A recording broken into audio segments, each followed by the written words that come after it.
Ito yung tingin kong unang problema ng Sacramento Kings ngayong season na to. Dahil walang chemistry.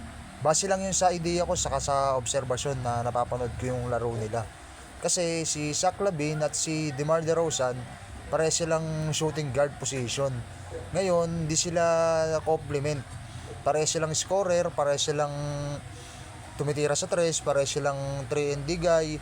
Halos same sila eh. Ngayon, pare silang umiscore ng malaki. Ngayon, hindi hindi tugma yung laro nila eh. Tingin ko lang hindi tugma yung laro nila. Hindi sila pwedeng dalawang na magsama. Kahit sabihin natin number 3 si DeRozan, number 2 si Lavin, kasi yung laro ni DeRozan eh, shooting guard talaga eh. Talagang ball dominant.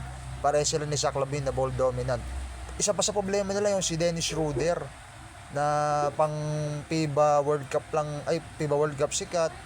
Pagdating sa NBA, hindi consistent eh. Parang may kulang pa rin eh. Hindi kagaya din sa FIBA na talagang MVP caliber yung laro ni Dennis Schroeder. Yun lang, ayun yung tingin kong unang problema ng Kings.